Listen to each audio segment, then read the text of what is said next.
I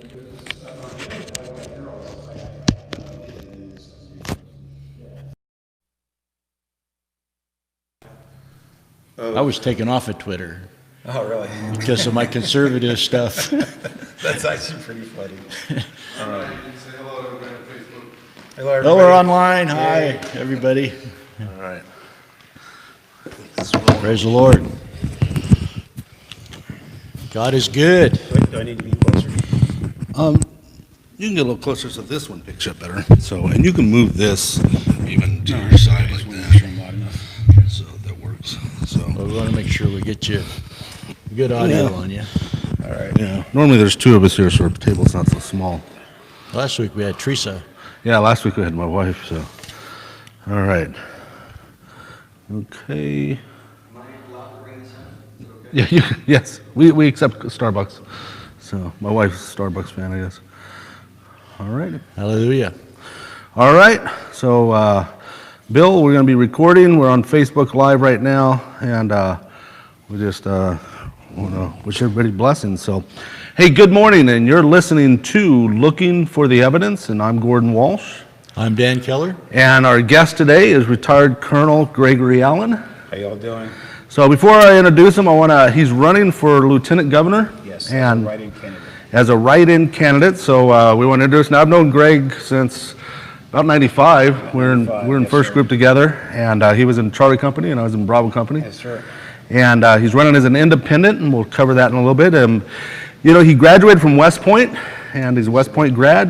He's got his master's degree from the Strategic Studies, right? In strategic studies from the United States Army War College. Yep. And your career spanned over 27 years Yes, sir. in the Army, and your last assignment was Chief of Staff for the Washington Staff National for the Guard. Washington Army National Guard. And about 9,100 people, you said you.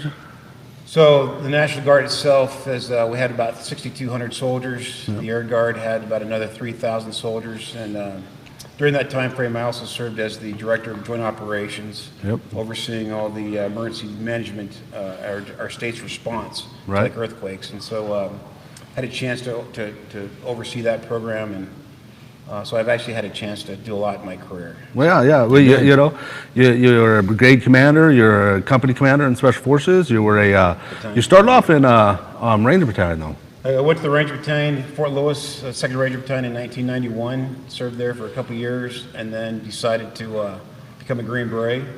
The nice part is I was actually from Tacoma, Oh, yeah, Washington. yeah. So my dad retired out of the military in 1971, and I was raised in Tacoma until I went off to college. Yeah, outstanding. So we're here to just you're an independent right now. You're running for the lieutenant governor's position, Yes, sir. and you got in the race a little bit late. And so make sure you write down The write-in his name, ballot. Gregory Allen. It is on, as you watch, if you're listening to the radio station, go to our Facebook post or our YouTube channel, which is Heritage TC, and New Heritage Church on, or Heritage TC on Facebook as well.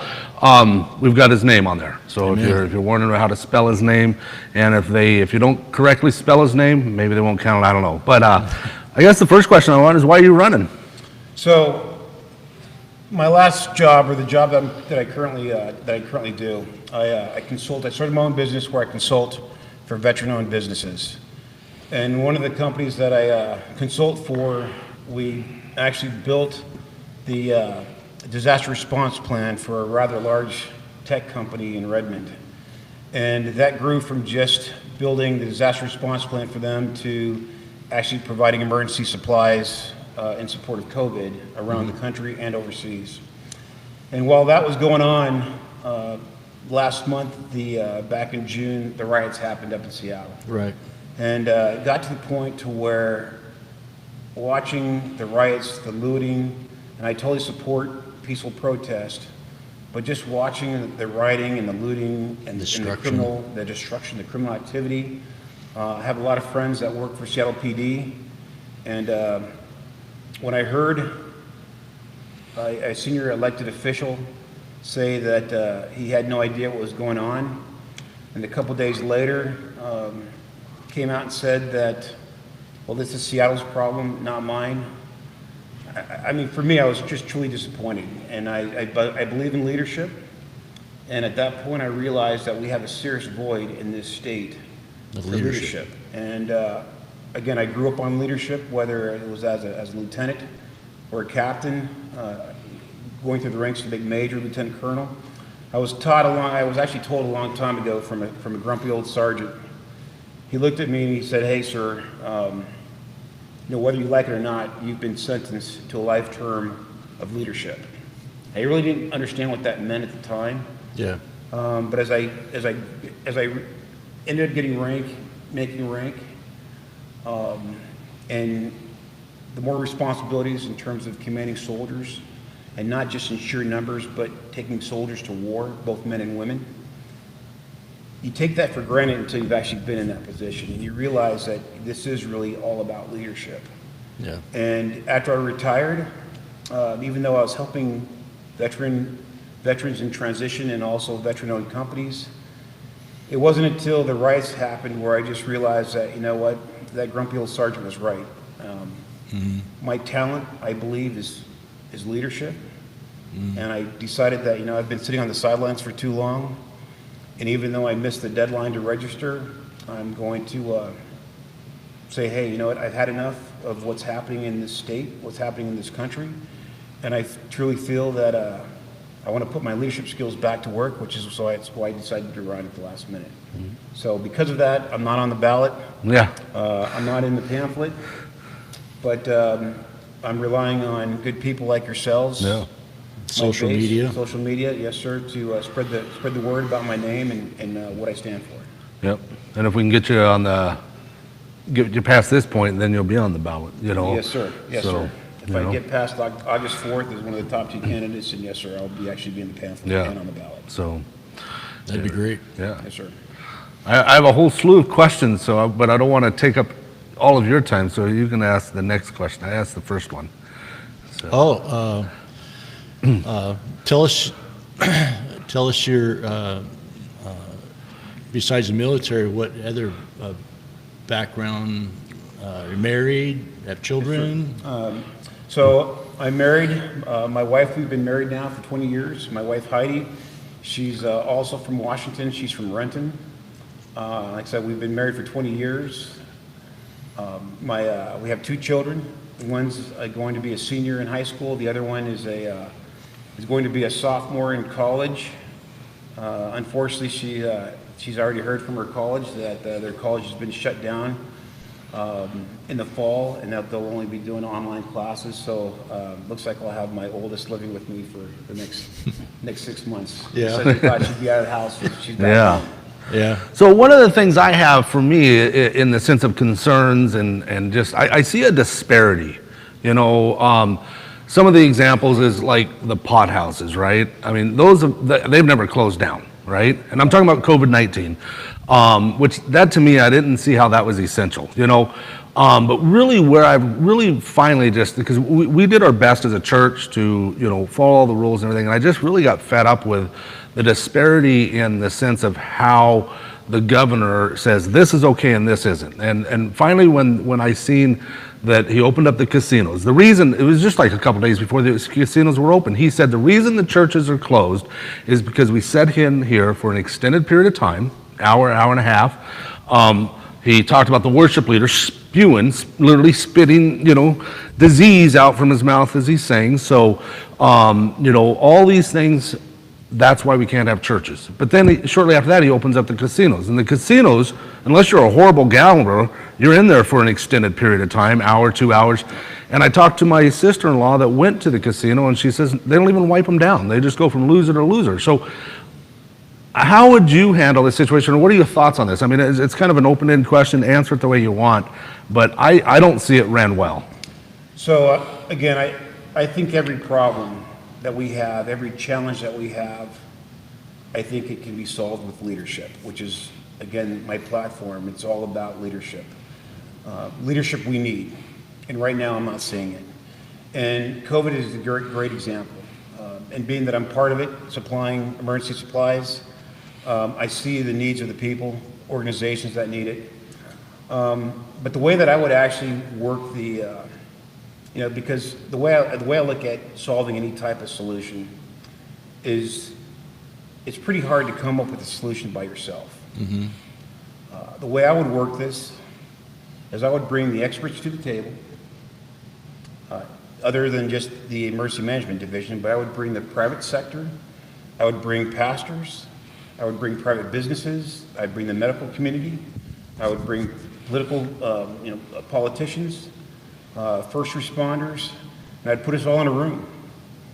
And with those experts, instead of me coming up with the idea Right. and building an inconsistent plan, Right. and just arbitrarily picking stores like, Or just a handful of doctors. yes, sir, or just a handful of doctors, you bring all these people and you get their input, because these are the real experts. You need to talk to small businesses and find out, hey, how's this going to, so if I shut down the economy, how's this going to affect you? Right. And I don't believe that one size fits all. Right. I get, and I will be the first one to tell you that I know quite a few people that have had COVID. I know, and out of that group, I know numerous people whose parents have died from it, to include even a brother that died from COVID. So I believe it is serious.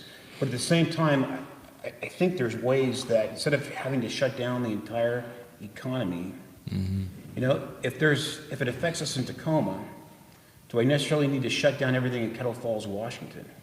Right. Right. And do I need to shut down everything in, Clarkson? Or do I need to shut down everything in Cathlamet? And most people are thinking, okay, where are these towns? Right. But my point is I would bring the experts in, and I would actually work as well with people from the east side. Now, don't you think that that's where you gathered your experience? I know a lot of people, being retired from the military, they think that on the military is a hierarchy of dictatorship. You do this and do as I say. It's not the way it is But, at all. right, so you've gained this experience through your time in the military. And I think that's what separates me from a lot of the other candidates is my military experience. You don't make decisions in a vacuum. Right. You actually go through analysis, and you bring in all your smart planners. And I tell you, even as a commander, I was never the smart guy in the room. I had smart majors and captains and sergeants, and I used their expertise to help me make a decision based on their input. And that's the same way I'd do that if I was in charge of the state. And even as lieutenant governor, then I would use my voice based on that to then advise the governor. And right now, it just seems like everything's done in a vacuum, or it's done with just a very few select people. And I'm not sure that's the way I would do business. Now, what about the political parties? Because pretty much if you're not on the Democratic side, right, and I'm speaking for our state, if you're an opposite and you run it as an independent, it doesn't seem like they're listening to other people. It's like, okay, we're only listening to this one side. Anybody else from outside of that is excluded. So how would you be able to be effective as a lieutenant governor being an independent? Because you're not a Democrat. So one of your main roles as the lieutenant governor is to be the president of the Senate. And my belief is, I do believe in the two-party system. I think it's important to have, your Democrats and your Republicans at the congressional level working legislation for their constituents. So I don't have an issue with that. The issue I have is that I believe that if you're in a position of leadership, whether it be the mayor, whether it be the county executive, or the lieutenant governor, vice president, president, I believe that person should be impartial, unbiased, nonpartisan, and that person's job, then especially as president of the Senate, as lieutenant governor, is again to be able to take and understand the issues from the right, understand the issues from the left, and then bring those two groups together, collaborate, and then actually build a plan that supports the entire population, not just one side or the other.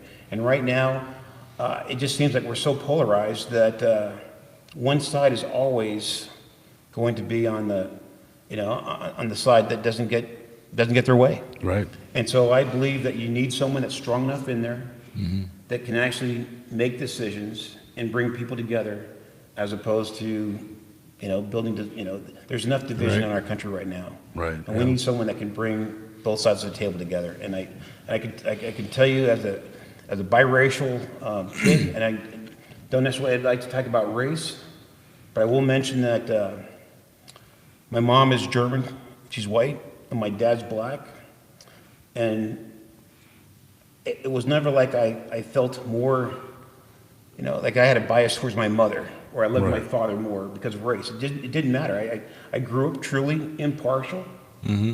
And that belief, that background is the same way I believe in terms of working with different people, whether it's different races, communities, East Side, West Side. I mean, Right.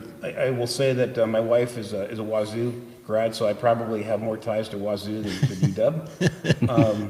But That's where my wife graduated from. I think the same thing with politics. I think that if you have someone who's impartial Right. and he's not biased towards one side or the other, I think that's the way you get things done. Well, and I think for me, and I'll let you answer the next question, but for me, like when you fill out paperwork and ask you for your nationality, I always write in other and put in American, because that's the way I feel. And I've known you for a long time, and you've always seemed American, very, very fair in all your judgments. I can tell you that not once in my career has anyone ever called me a black colonel. I never heard that. Right. Yeah. I never even considered myself a black colonel. I just considered myself lucky enough to serve in the military and most of all just be an American. Exactly. So, and that's the way it should be, I think. Real quick intermission. This show, Looking for the Evidence, is sponsored by New Heritage Church, and our church is located in Badger Canyon off of Badger Road, and our services opened on Sunday mornings at 10 o'clock. And Pastor Dan Keller, Dr. Dan Keller, his Island View. Island View Worship Center, 1520 Fowler Street, the Richland Y area, north of Columbia Center. Yep. And Ron, he's getting better. He should be joining us in the near future, and we're probably going to have 3 of us at that point.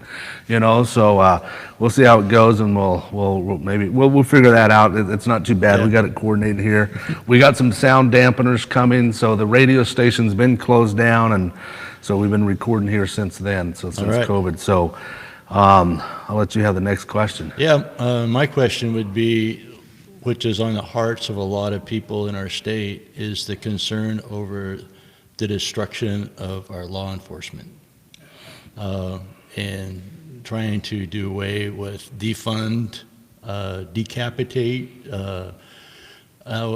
all know that nature abhors a vacuum. So if we disband the police or cut the police in half, the one city councilman in Seattle said all white police officers need to be terminated immediately. That's crazy. So nature abhors a vacuum. What would fill that vacuum if this was ever to happen? And that's a reality that everybody needs to be looking at. Police are there for a reason. What would Yes, you- sir. My take is defend the police, don't defund the police. I am a huge defender, huge supporter, whether it's Seattle PD, King County, Yakima County, Pasco, Richland, you name it, Tacoma.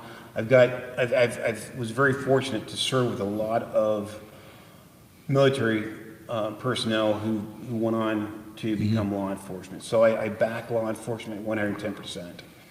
I believe that in the way I was trained as a special forces officer is that in order to stabilize an economy, stabilize a country, you have to secure it first. And right now, I know everyone's talking about the economy, but I truly believe that our neighborhoods aren't secure. I believe our cities aren't secure. I believe our state isn't secure. And I think that I think really that should be our top priority. I think we need to secure our neighborhoods. Yep. And the only way you can secure our neighborhoods is making sure that our police are trained, are funded, and supported by our community, and not just our community, but our law enforcement, or excuse me, our elected officials. And right now, I'm not seeing that in Seattle. Yeah. Now, with and you've talked a lot about leadership, and you've talked about being an effective leader. So we know that. But besides having an effective leadership in there, what do you find the most important thing? What would be some of the things that you see in Washington State that we need to change?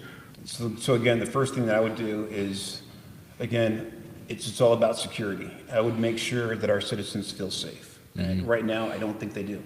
I think there's a lot of criminal activity going on with these peaceful protests. There are a lot of rioting. There's a lot of looting.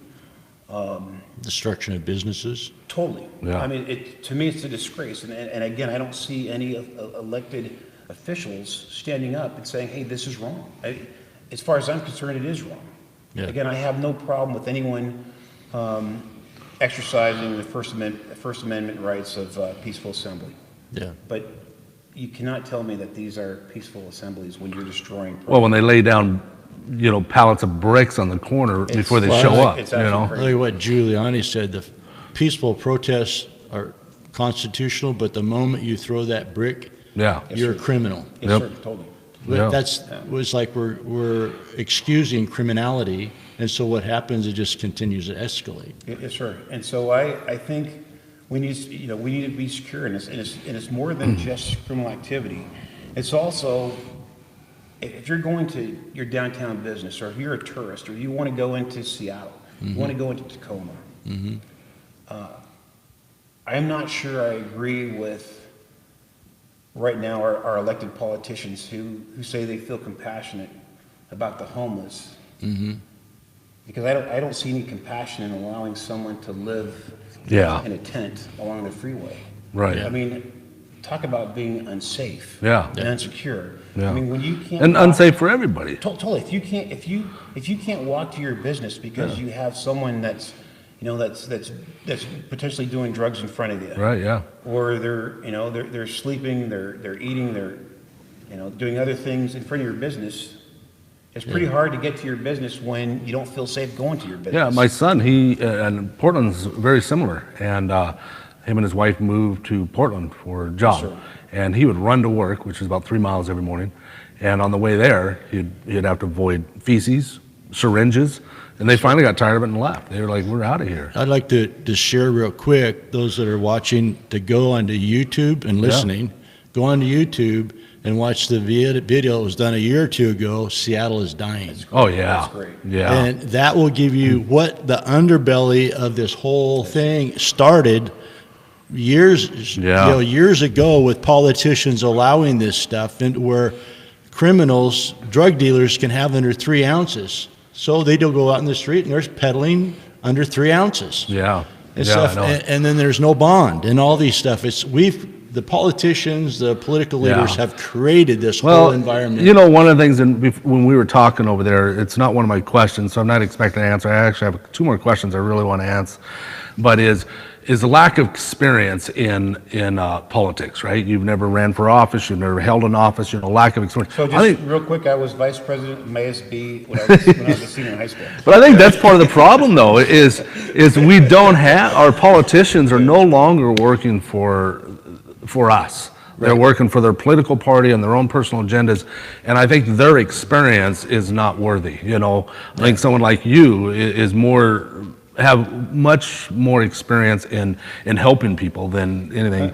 Gord, I'll answer that. I mean, I've been told, it's like, well, he has no experience. Yeah, it's And just to me, that's, when I hear thank you for your service, does that mean that you think I've been, collecting a paycheck for the last 27 years? And I don't think people understand Right. the burdens of leadership in terms of actually commanding soldiers, men and women. These are our kids that are going off to war. right. Well, this is life and death situations. Yes, sir. Well, yeah. Yes, sir. It's And, not just going down and get a cup of coffee. Right. You're sending them out, and they could possibly die. Well, they have. and they have. I've lost 8 soldiers overseas. I've had at least about another 25 that have committed suicide. And I don't think people realize that responsibility of being in charge of someone's life. Yeah. So when I hear that I don't have experience, it's like, well, what experience do you want? Yeah. What are you expecting? To me, I don't really understand that argument. Yeah, I agree. Politic experiences, to me, is So, worthless. I got a question. We're getting closer to the end here, and this question's important to me and my wife. We've been on the human trafficking, slavery in America task force here locally as well, and this isn't something that's talked about. I know slavery's in the media a lot. They talk about slavery way back, but to me, if you really want to do something about slavery, we should do something now, because we have more slaves in the world than we've ever had throughout history, and most of it's human trafficking for sex slaves. We've got it right here in Washington State. Now, this might not be a question you were expecting, but how would you really address that? That's actually a really good question, and I'm glad you did bring it up. Again, this just goes back to the piece about security of our communities.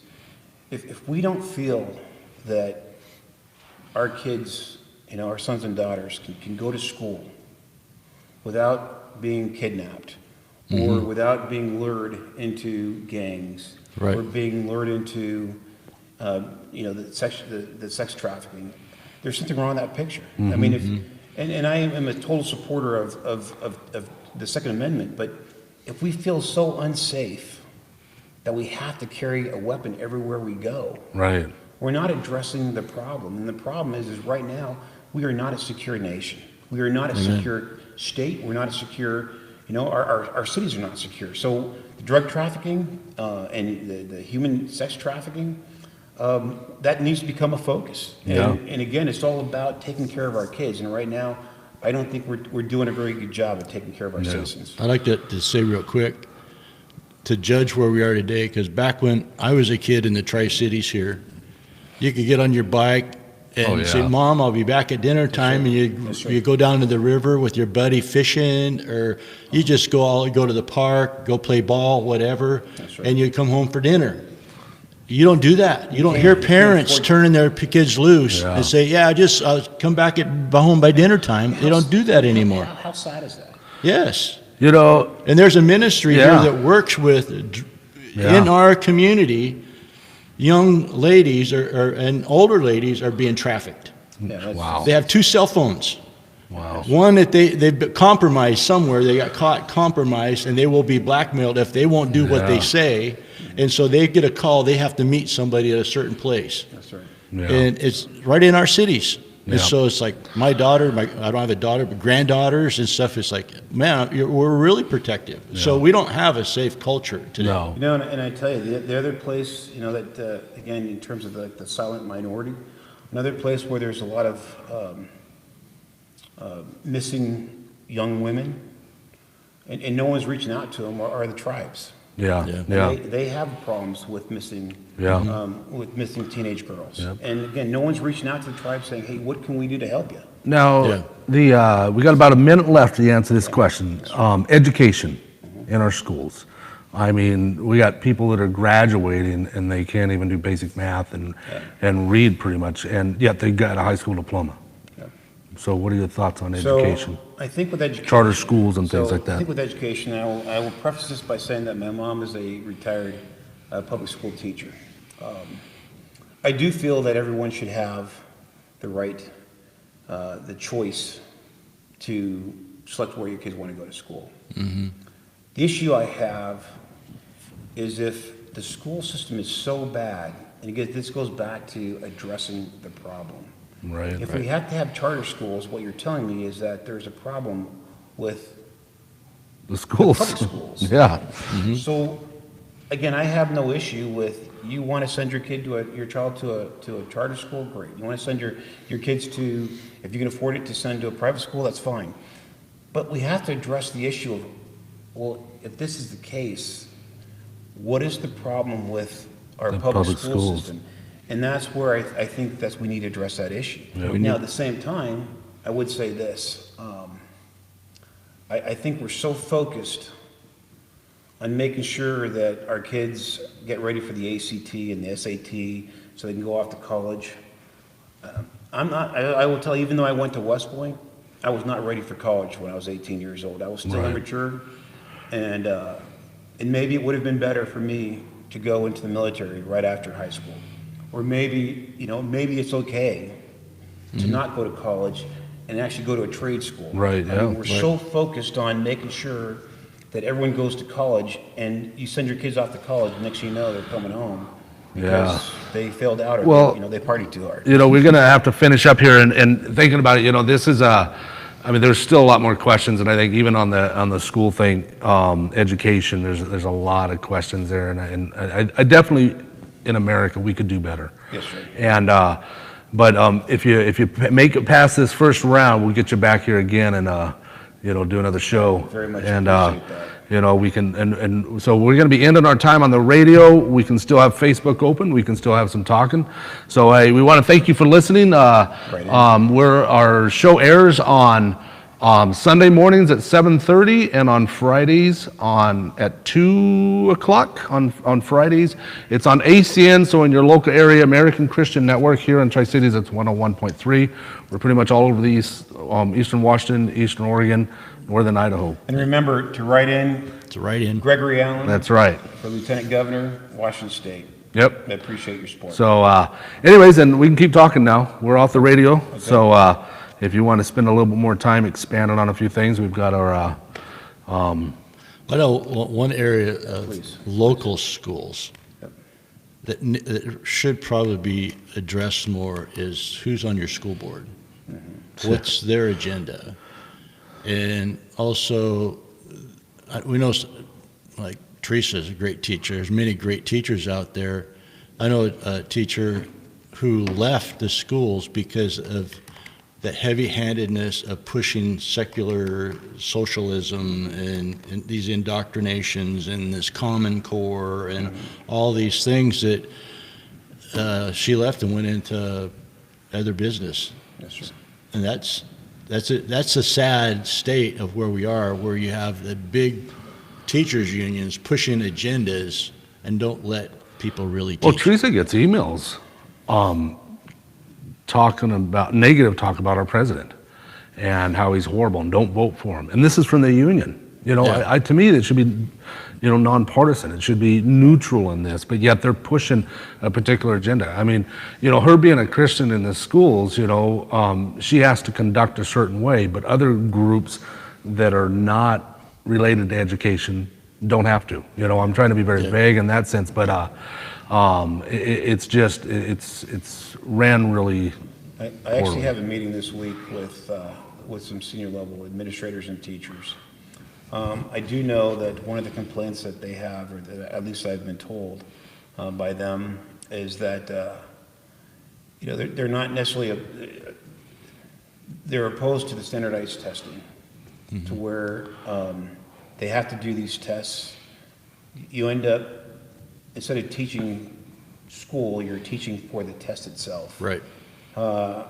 What they have said is that, the reason why there is a lot of that is because some of your congressional members right now in Olympia have businesses that are all about, that support the testing piece itself. Oh, they make big money off of it. Yeah. Yes, sir. And if that's the case, again, I think we're doing this for the wrong reasons. If we've got Right. politicians making money off of testing our kids, and I know one of the issues they have down in, like down in Lakewood, for example, down and it might even be an issue over in Spokane, is that you have a lot of military kids. Yeah. With the Air Force Base being over Spokane, and then obviously in Bremerton and Whidbey Island, and even in Lakewood around Joint Base Lewis McChord, is that you have kids that come in all time of year. They come in. It's not like they just scheduled and they're going to be here in September. They're going to arrive in May. They may arrive in June, or excuse me, like in January, but and they're coming at different levels. Yeah. And so now all of a sudden, those teachers are responsible for making sure that you have a kid take a test, and he's only been under, her watch for maybe 3 weeks, and she's responsible for making sure that this kid has certain grade, has meeting certain standards. And I just think that if we get back to the basics. Well, as far as basics, we used to be taught how to think, not what to think. Today, it's indoctrination of what to think. Well, that And started so a we long have time a ago, whole culture though. of young people out there. They're told Yeah. follow this movement, Yeah, follow but this this movement, is not- and this they is- never how to think, investigate. Okay, look up the charter of this organization you're following, and what do they really believe well, it's in? like Black Lives Matters, I mean- wasn't going to use the initials, but Well, but no, that's I what mean, it's that's important. what it is. We just had this conversation with someone the other day, and actually, I wasn't even part of the conversation. 2 other people were, and I happened to be sitting there, and I was listening in, and one person says Black Lives Matters, and the other person says all lives matter. Well, I understood what this person was saying. They're saying no, that's not the issue. The issue is the abuse that they've received through law enforcement, right? with that statement alone, I agree with that. Black Lives Matter. That's the way it started. But now it's moved into a Marxist organization. It's right on their webpage. And one of the things they talk about is the destruction of the family structure, you know? And I can't support that organization, you know? And I'm not afraid to say certain things. I'm not running for politics. I'm not running for office, but there are certain things. Antifa, I don't support Antifa. That is not an organization that they're, again, a Marxist organization. They're wanting to ruin America, you know? And So here's So- the difference, Gordon. I am running for politics, and I have no problem as a black American to speak about this. And I think I can, because I do have a different perspective. Right. My perspective is, do Black Lives Matter? Of course they do. Yes. 110%. The problem is that they don't matter enough to both the white community and the black community. Well, what does that mean? I think until the white community really, truly acknowledges that, yes, we know that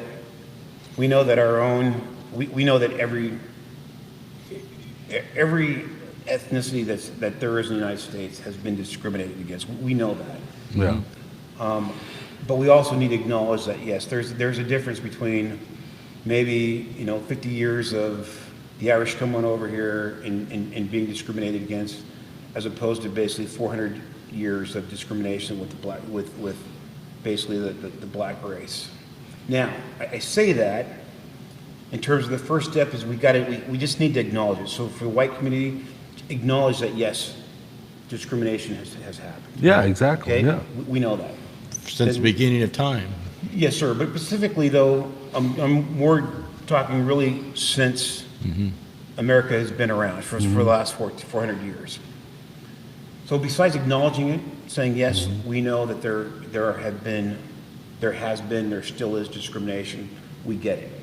So let's come up with a solution that, you know what, we just need to end it. Yeah, I agree. Now, and then move on. On the flip side, I believe the black community needs to also acknowledge that if all Black Lives Matter, then all Black lives should matter, to include black police officers, to include black children who are being sold drugs by other black men, Yeah. to include black children and black innocent bystanders who have been killed by, gang drive-by shootings. And I think until the black community truly can also acknowledge, just as the white community should acknowledge, but I think there should be accountability from the black Right. community as well, and saying, hey, you know what? Yeah. We have our own, we do have issues. And this isn't, we're not pointing fingers at the white community. We need to point fingers at ourselves and come up with, hey, you know what? Bottom line is we also need to come up with a solution Right. to fix our own community. And it shouldn't necessarily be the community, the responsibility of the police. Right. It's like, hey, if you want the shootings to stop in Yeah. your community, well, it's not like you probably don't know where the gang members are living. Yeah, I say this a lot.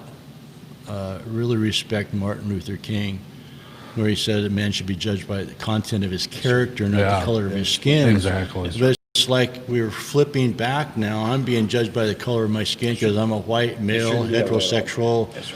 born in America. I'm the most racist person in the world. yeah. But yet, I have a son who's half black. I have a daughter-in-law who's an Ortiz and stuff. And so people judge me by my skin and don't know anything about me. Right. Exactly. And, Well, and it's that's I really wasn't, my statement wasn't necessarily based on, the discrimination against any particular racial group. I'm just talking about particularly that organization and what they stand for, And that's why- what concerns me, Yes, sir, and that's why I think, as far as I'm concerned, you've got two different things. Again, you have Black Lives Matter, yes, sir. Yeah, exactly. Totally. I agree. No one is going to argue that. right. But then you also have a movement that has taken it one step too far. Yeah. Right. It's no changed. longer about And they're destroying black Well, businesses. that's just it. To me, that makes Yeah. absolutely zero sense for, I saw this Yep. one guy, I don't know, you may have saw the clip, the guy is a black man out in front of his business. I built this my whole so life. he was a firefighter, he was a retired firefighter, And you in just, Minneapolis. He Yeah. had built a bar. It was his lifetime, it was his lifetime earnings. And his entire family. I mean, everything Yeah.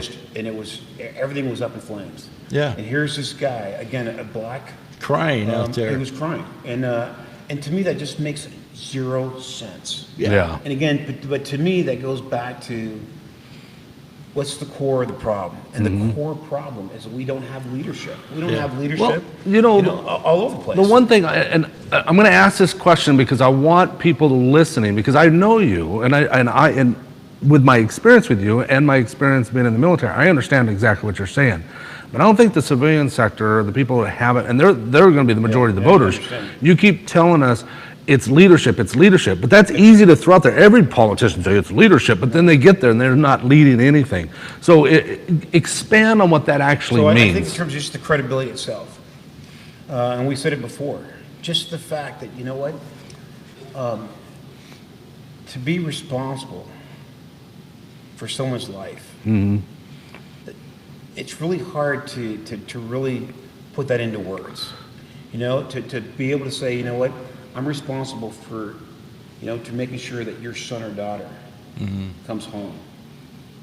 That is a responsibility that most people have no idea that can actually fathom. It's going back to, leading by example. Bottom line is, as a young officer, I was taught, okay, you don't eat until every soldier eats in front of you. Right. If that means that no food is left, then you don't eat. Yeah. You don't get paid. You don't eat first. You don't eat first. You don't Right. get paid first. And back in the day, That's what I was taught as a pastor. Yes, sir. I'm not in the front of the buffet line. Yeah. I'm at the end of the line. Yep. and leadership to me is more than just, there's a lot to it. There's, in terms of integrity. Well, what does integrity mean? Integrity means doing the right thing and doing the right thing all the time. Okay, so, and that was going to be one of the things I was going to mention is right and wrong now. If you say doing the right thing, what's that mean? Because So will I tell don't you- think will anybody tell- knows. I will tell you what it means. And I wasn't planning on going here, but We got a lot more listeners on the radio than we do the Facebook, so you'll be all right. okay, good. I'll listen. So when I teach, and I actually spent time, I do a lot of leadership training for kids, but I also had the opportunity to go to Coyote Ridge Correctional Center over in Connell, Yeah. and I spoke to 200 incarcerated veterans, and it was one of the most humbling experiences I've ever had. And these prisoners, ranging from the Korean War all the way up to Afghanistan, and I told them, like, you know what, I have screwed up massively. It's hard to admit when you screw up. And part of the problem, I think, with leaders is that we don't want to do that. We don't want to tell people that we screw up. We only want people to think that, I don't, that it's a sign of weakness to show, that you're, that you're humble, But yeah, or that you've made mistakes. And it's just the opposite. and I tell you, still one of the hardest things to do is, again, it's easy to sit here and say, do the right thing. Well, what does that mean? Well, that means for a kid, it's like, hey, you see your friends that are drinking, and that are drinking, and that they're going to go driving, they're driving home.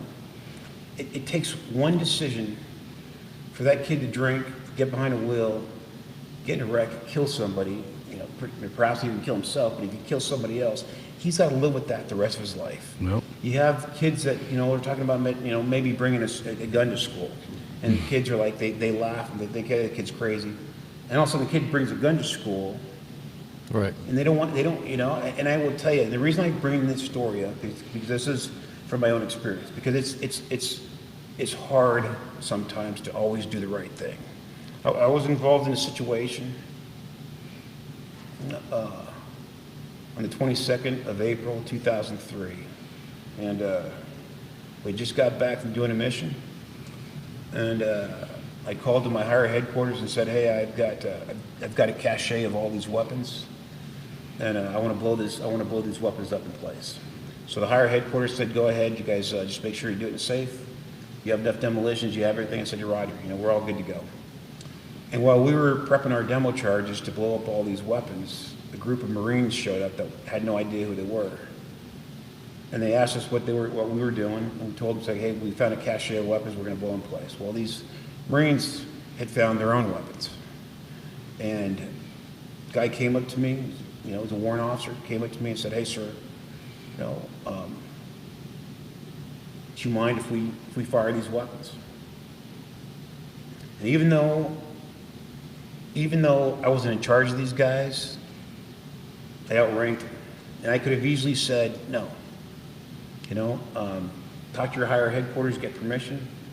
But I didn't do the right thing. I just told these guys, hey, go over there. I don't know who you guys are.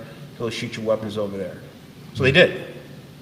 And unfortunately, one of the rounds, one of the weapons, it was an RPG, which is like a bazooka that you put on your shoulder. It blew up in one of the kids' his hands, blew off both his arms. 3 Marines were killed. One of the guys that I ran to died in my lap. And I'm looking at him, and it's like, I failed to do the right thing. Mm-hmm. And because of that, I just watched a man die in my lap. Mm-hmm. I can't take that back. Mm-hmm. And even though it wasn't my fault, I failed that day in terms of leadership. Mm-hmm. And I tell you, and I tell that story now, and I held that story for about 12 years. I didn't tell anybody. And I was on a retreat with these kids in high school, and I had a kid that, they're all sitting around, the circle, and everybody's talking about, they're trying to come up with stories about how bad their life is. And, so the guys are making up stories saying, yeah, I broke up my girlfriend, or I failed the test. And then this one kid showed us his wrist and said, hey, I tried to commit suicide.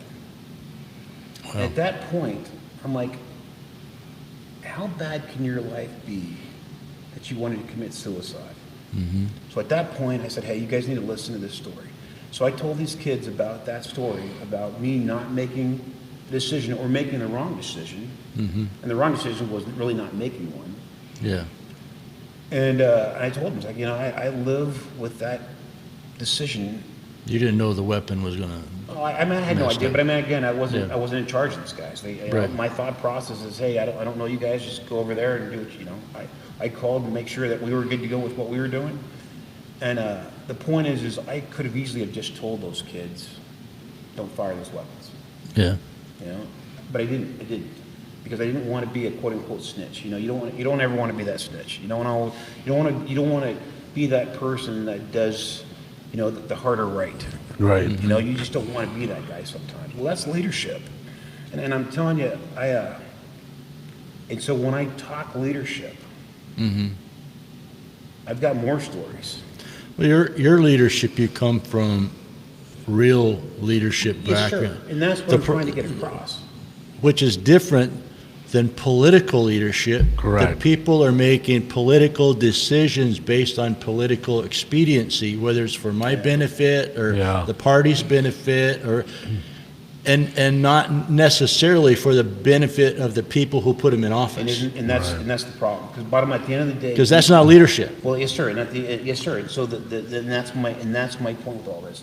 At the end of the day, leadership is leadership. Whether it's in the military, whether it's political.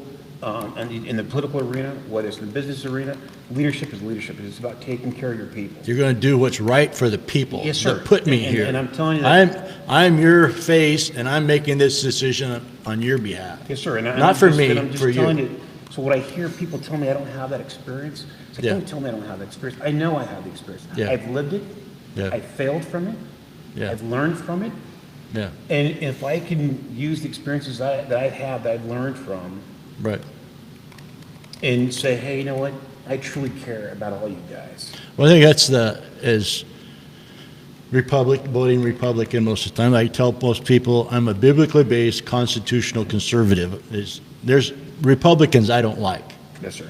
And there's Democrats I don't like. So it's like, okay, who's the best person? Yes, sir. But you think you're voting for somebody and you put them in office and they're a weasel. Yes, sir. And they're we call rhinos. They're Republican in name only. You know, whether they're Republican, I want somebody who stands up and does what needs to be done for the people who put them in office. And if we're a conservative area and like here in the Tri-Cities, and then we vote for a person who has an R by their name, and they're voting in all of the ultra-liberal positions, it's like, you're doing this for yourself. Well, I can tell you, I do have an R by my name, but the R stands for retired. And so, Yeah, there you go. that's the best R that I have. I don't want to change that. Yeah, I do believe that, and again, like I said, I believe in the two-party system. I think you need to Yeah. have people that fight for the constituents. Right. I truly believe that. But I think the problem is, again, we are so polarized yeah, that we can't pass any type of really legitimate legislation. I mean, legislation that's actually going to support everyone. right. And the reason why is because we're so polarized in our beliefs, we're so biased in our beliefs, we're so partisan that we don't even respect each other. Yeah. I mean, I think that's, again, it goes back to what is the problem? Well, the problem is that we don't respect one another. Right. We don't even like each other anymore. Right. I mean, you hear all these stories about families and best friends for, they've been friends for 20, 30 years. And because someone feels different from them, they no longer talk to each other. And it's like, how crazy is that? Because Well, we don't respect each other. I was talking with a guy, and neighbor, good friends for like 11 years. He wore a Trump hat, and the guy shuns him, doesn't talk with him. Isn't that It's just- crazy over a stupid hat? Yeah. I mean, seriously? Are you going to be that offended by a hat? And it's crazy to me that we've become that way. Yeah. And like you mentioned earlier, 10, 15, 20 years ago, you could have politicians that disagree with each other, but at the end of the day, they'd still go have a beer. Yeah. And say, you know what, okay, yep, you got me on this one today, but Yeah. I'm going to get you tomorrow. Yeah, But today, it's like either it's my way or the highway. right. And unfortunately, again, the problem with all this is that I believe you're still going to have 10% on either side that are your extremists that are Right. always they're not going to be happy no matter what. Yeah, But if we can get 80% of the population Mm-hmm. from both sides, so you're talking 40% Republican and 40%, Democrat. Yeah. If we can come up and bring people to the table and not compromise their Right. values, but come to an agreement on, hey, what's the best way for us to go forward? right. And it's hard because you've got to find someone that's strong enough to bring two different people to the table saying, hey, guys, you're not going to leave. You're not Yeah. going to leave this room Yeah. until we come up with a decision. And that No. decision is going to support everyone, not just one side or the other. What's best for the United States? What's Yes, sir. best for the state of Washington? Yes, sir. Yeah. And As a whole, And what for is all best people. for us, not a political agenda And of, the key word to that, to me, is easy. You mentioned the word united. yeah. Yep.